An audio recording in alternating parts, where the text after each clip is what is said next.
করোনার দ্বিতীয় ঢেউয়ের আশঙ্কায় নভেম্বরে খুলছে না দেশের শিক্ষা প্রতিষ্ঠান। তাই এবছর প্রাথমিক পর্যায়ের শিক্ষার্থীদের নিজ নিজ বিদ্যালয়ে মূল্যায়নের সুযোগ আর থাকল না। অটোপাসের মাধ্যমে পরবর্তী ক্লাসে উঠবে প্রাথমিক বিদ্যালয়ের প্রায় 1.5 কোটি শিক্ষার্থী। বৈশাখী টেলিভিশনকে এসব তথ্য জানিয়েছেন প্রাথমিক ও গণশিক্ষা সচিব আকরাম আল হোসেন। তিনি জানান, মেধার ভিত্তিতে প্রাথমিক পর্যায়ের 83,000 শিক্ষার্থীকে যে বৃত্তি দেওয়া হয়, অটোপাসের কারণে আগামী বছর তা কেউ পাবে না। শাহনাজ ইয়াসমিনের প্রতিবেদন।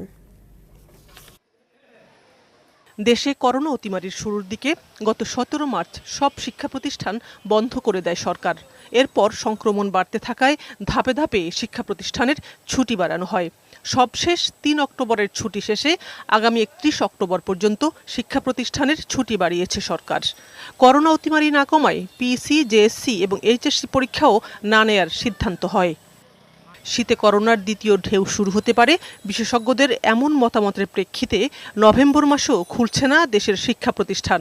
প্রাথমিক ও গণশিক্ষা সচিব জানালেন, প্রাথমিক পর্যায়ের প্রায় 1.5 কোটি শিক্ষার্থী এবছর অটোপাসের মাধ্যমেই পরবর্তী ক্লাসে উঠবে। নভেম্বরের আরেকটা বড় সংক্রমণ আসার সম্ভাবনা আছে, আমরা প্রস্তুতিও নিচ্ছি। এবং আপনারা জানেন যে ইউরোপ, আমেরিকা সহ সব দেশেই কিন্তু সেকেন্ড ওয়েভ শুরু হয়ে গেছে। সেকেন্ড ওয়েভ আসার প্রস্তুতি নিচ্ছি, কীভাবে এটাকে প্রতিরোধ করব।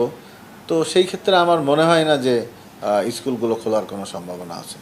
সচিব জানান, আগে পরিকল্পনা ছিল পিইসি পরীক্ষা না হলেও নিজ নিজ স্কুলে পরীক্ষার মাধ্যমে শিক্ষার্থীদের মূল্যায়ন করা হবে, আর সেই ফলাফলের ভিত্তিতে পরবর্তী ক্লাসে উঠবে তারা। যেহেতু স্কুল খোলার সম্ভাবনা এখনো নেই, সেহেতু সেই সুযোগ আর থাকলো না। স্কুল না খুললে তো পরীক্ষা নেওয়ার কোনো প্রশ্নই ওঠে না।